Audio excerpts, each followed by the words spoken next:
En los tiempos de la PrEP, la estigmatización del VIH aún es un hecho. La falta de información sobre lo que significa ser indetectable, sumado a la idea de incompatibilidad de estrategias de prevención de contagio, ha creado un gran agujero informativo que ha hecho que el miedo al virus aumente.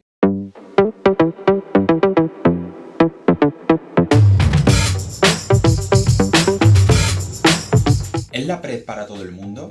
PrEP ha supuesto la revolución en la lucha contra el VIH. Ahora, es el individuo el que tiene un control casi total de riesgo de contagio del virus. Sin embargo, esta pastilla ha provocado gran controversia dentro del colectivo, separando a sus defensores y detractores. Lovelaces es un colectivo de activistas que trabajan en la erradicación del VIH por medio de la información y divulgación de estrategias para controlar el riesgo de contagio. Ich würde sagen, dass immer noch, da tauchen jetzt auch so Aspekte in der Diskussion auf, das ist immer noch sehr neu und Kommunikation ist da auf jeden Fall notwendig. Also Angst ist ein schlechter Ratgeber und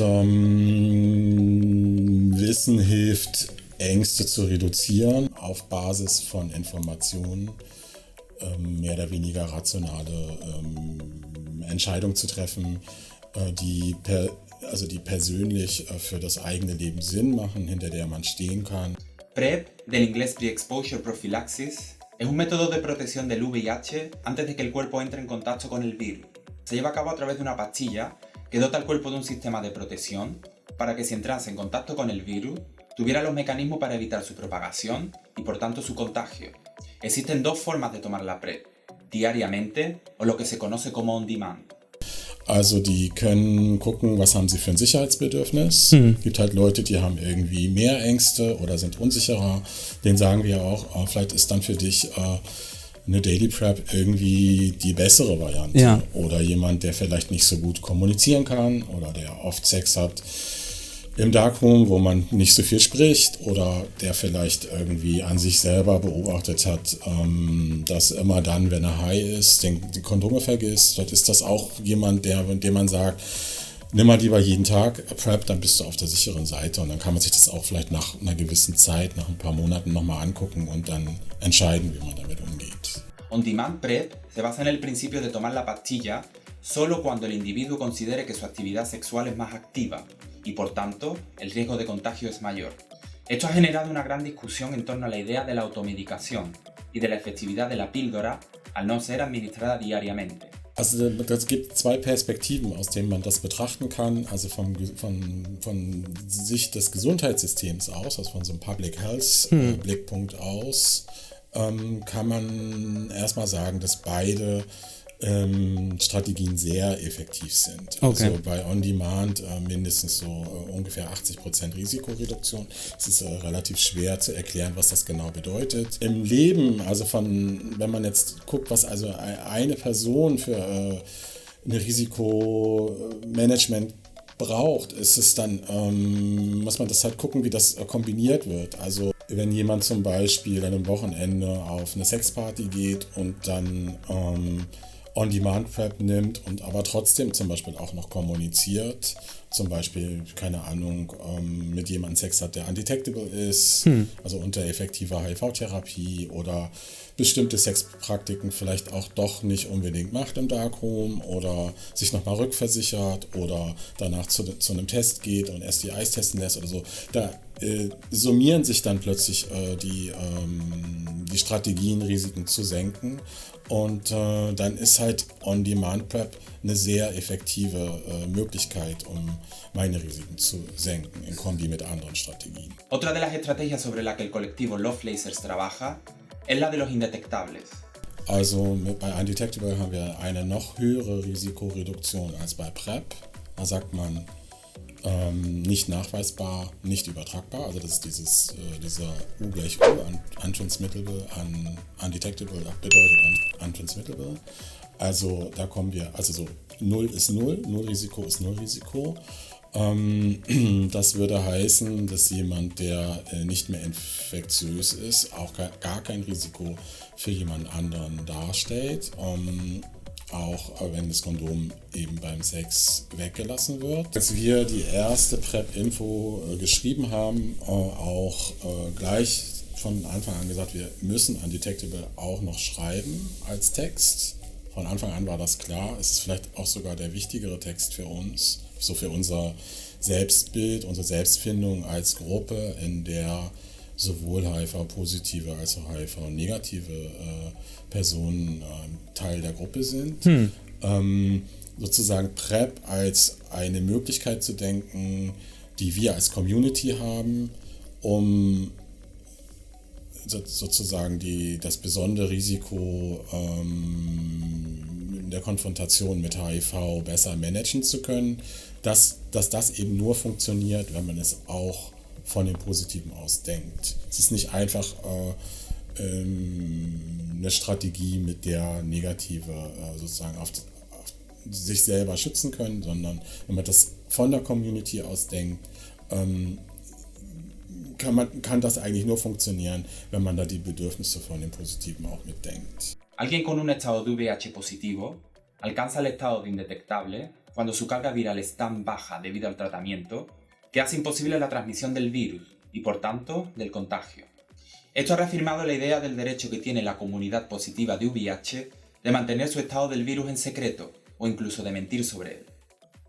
Das haben wir auch schon gehört teilweise, dass Leute irgendwie in ihren Geromeo oder Grindr-Profilen schreiben, dass sie auf PrEP sind und aber eigentlich positiv sind. Also das sind Einzelfälle, ne? Aber also das wird dann auch aufgeregt diskutiert.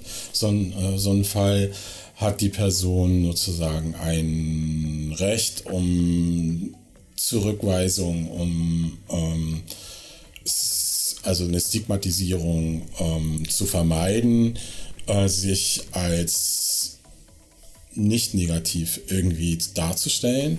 Ich würde persönlich sagen, und wir schreiben auch unsere Texte so, dass es moralisch, ethisch nicht okay ist, etwas Falsches zu sagen, also zu lügen, aber auch eine gewisse Information zurückzuhalten, auch schon in die Richtung geht. Also vor allem, wenn ich gefragt werde, dann auch ehrlich antworten würde, dass das einfach eine Basis ist für gelingende Kommunikation in diesem Zusammenhang, um die Risiken von beiden Seiten so zu managen, wie das für beide auch gut und richtig ist. Die Basis dafür ist Vertrauen. Ja. Und falsche Informationen machen dieses Vertrauen kaputt und nicht nur in dem Moment, sondern generell.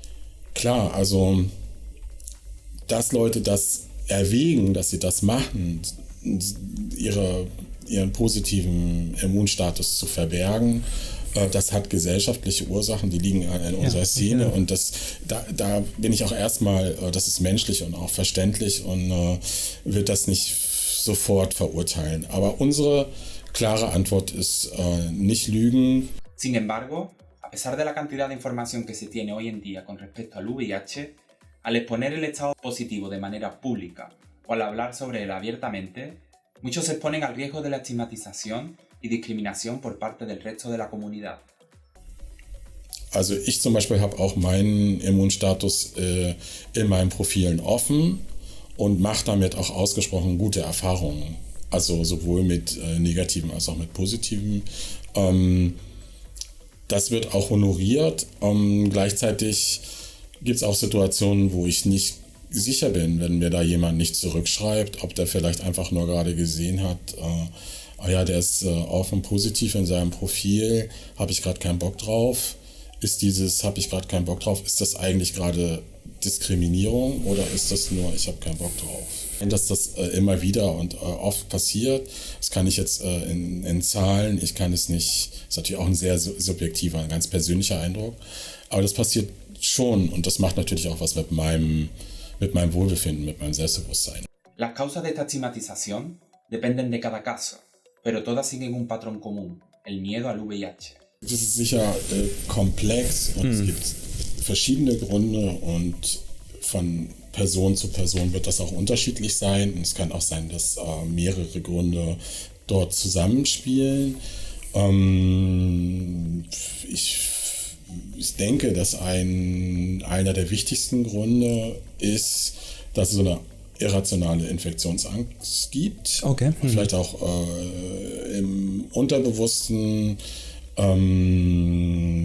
große Berührungsängste da sind, sich überhaupt damit auseinanderzusetzen, dass es die Möglichkeit gibt, das also möglichst fernzuhalten und zu verdrängen, und gerade im Moment, wo man irgendwie sich nah sein will und sozusagen auch die Kontrolle verlieren will beim Sex, genau dann etwas ins Spiel kommt, wo es um Verantwortung geht, um Zukunft, eben auch um die Bedürfnisse von jemand anderen. Wenn ich mit jemandem, der offen positiv ist, Sex haben will, ist natürlich sofort auch die Frage im Raum, was braucht der denn eigentlich? Und das kann nicht jeder leisten. Das kann nicht, dafür muss ich eine bestimmte Kompetenz auch haben oder eine Empathie oder eine Offenheit als Mensch. Also das genau kann ja auch das Interessante sein, jemand zu begegnen, der anders ist. Es kann aber auch Themen hochkommen, irgendwie Angst vor Tod oder dem Verlust von einem Familienangehörigen, oder unangenehme Sachen können plötzlich eine Rolle spielen, die man auch dann irgendwie bearbeiten muss. Das kann nicht jeder und will auch nicht jeder. Das ist auch wieder verständlich. Aber das ist auch was, woran man auch arbeiten kann. En esta ecuación de PrEP, indetectables como estrategias contra el VIH, ¿en qué lugar queda relegado el uso del preservativo? Und deine Entscheidung ist eine richtige Entscheidung, die wir unterstützen können. Das machen wir natürlich auch bei Kondomgebrauch. Und haben auch in alle Infos immer auch mit dazu geschrieben, in alle anderen Infos, dass Kondom auch eine gute Alternative sein kann. Kondom ist jetzt sozusagen eine von verschiedenen Optionen.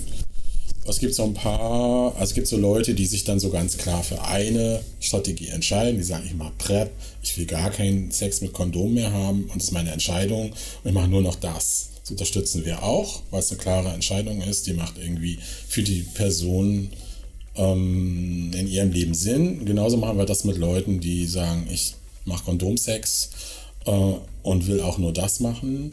Und auch das unterstützen wir. Dazwischen gibt es dann ganz viel anderes, dass Leute kombinieren. Teilweise gibt es auch Leute, die sind auf PrEP und nehmen dann in manchen Situationen auch zusätzlich noch ein Kondom. Ist auch okay. Kommt eben auch auf die Situation drauf an. Sin embargo, hay personas que solo se decantan por uno de los dos métodos, dando lugar a ideas sobre la sexualidad completamente incompatibles.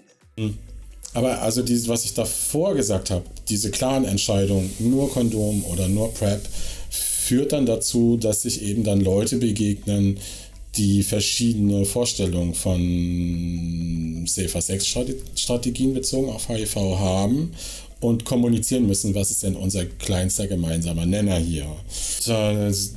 Beide Positionen auch konsequent stärken und sagen, das ist richtig, was er macht, dann führt das dazu, dass eben in bestimmten Situationen auch Leute nicht mehr zusammenkommen können. Ja.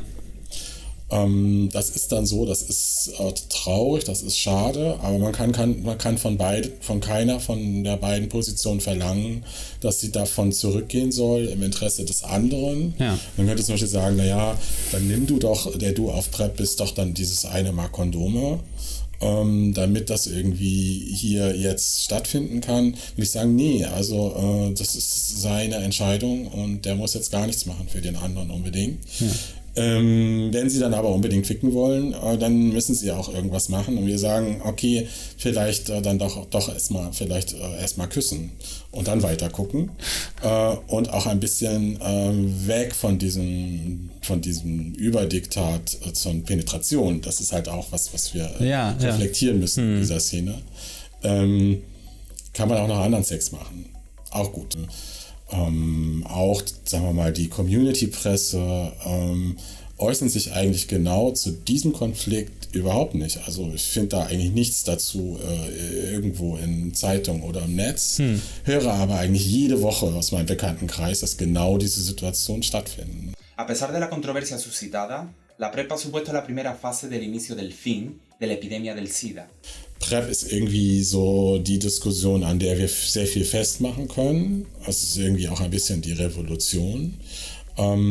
Es gibt aber dann drumherum noch ganz andere Diskussionen, wo ich dann sagen würde, wenn wir da an all diesen Punkten arbeiten, gibt es eine Chance,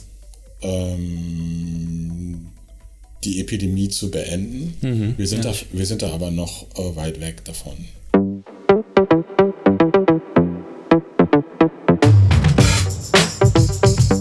The Pink Post es un medio independiente que necesita tu ayuda para seguir existiendo. No está respaldado por compañías ni tampoco por instituciones.